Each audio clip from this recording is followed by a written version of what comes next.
హైదరాబాద్ జిల్లా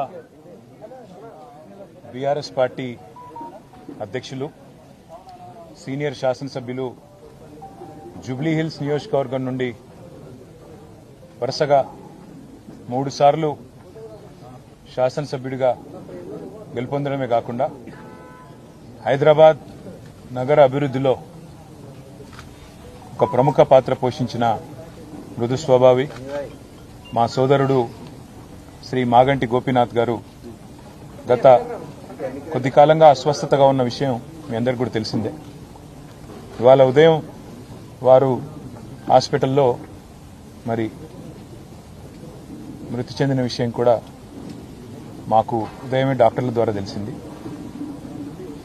నిజంగా ఇది బీఆర్ఎస్ పార్టీకి అదేవిధంగా హైదరాబాద్ నగరంలో అభివృద్ధిని అదేవిధంగా హైదరాబాద్ నగరంలో ఇక్కడ ఉన్న అందరితో కలివిడిగా ఉండే ఒక నాయకుడిని కోల్పోవడం అనేది మా అందరికీ కూడా తీవ్రమైన ఆవేదనని తీవ్రమైన బాధని కలిగిస్తున్న సందర్భం.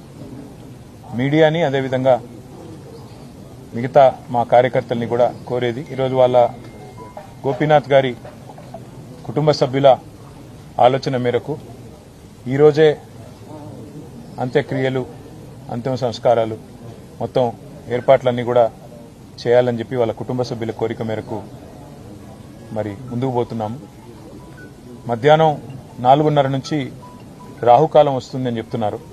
కాబట్టి ఆ రాహుకాలం కంటే ముందే అంతిమ కార్యక్రమాలన్నీ కూడా ఏర్పాటు చేయాలని చెప్పి కుటుంబ సభ్యుల కోరిక మేరకి జూబ్లీహిల్స్లోని మహాప్రస్థానంలో మధ్యాహ్నం 3 నుంచి 4 గంటల మధ్యన ఈ కార్యక్రమం పూర్తవుతుంది. ఎవరైనా కార్యకర్తలు కానీ నాయకులు కానీ మిగతా వారి అభిమానులు కానీ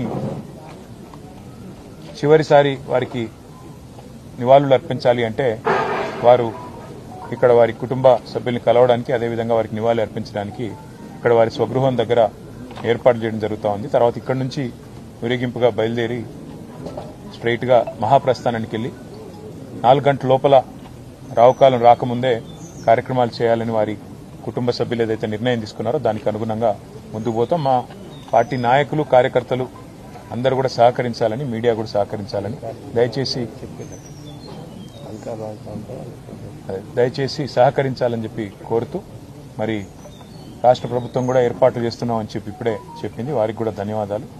మరి ఈ అంతిమ కార్యక్రమాలన్నీ కూడా గౌరవప్రదంగా జరిగే విధంగా దయచేసి వచ్చిన వారికి ఇబ్బంది పెట్టకుండా అందరం కూడా సహకరిద్దామని చెప్పి కోరుతూ ఇక్కడ స్థలం కూడా తక్కువ ఉంది. అందుకే కొద్దిగా వచ్చిపోయే వాళ్ళకి వచ్చిపోయే వీఐపీలకు కూడా మనం కొద్దిగా వారికి సమయం ఇచ్చి వారికి మార్గం కూడా చేసే విధంగా మీరందరూ కూడా సహకరించాలని కోరుతున్నాం. జోహార్ మాగంటి గోపీనాథ్ గారు.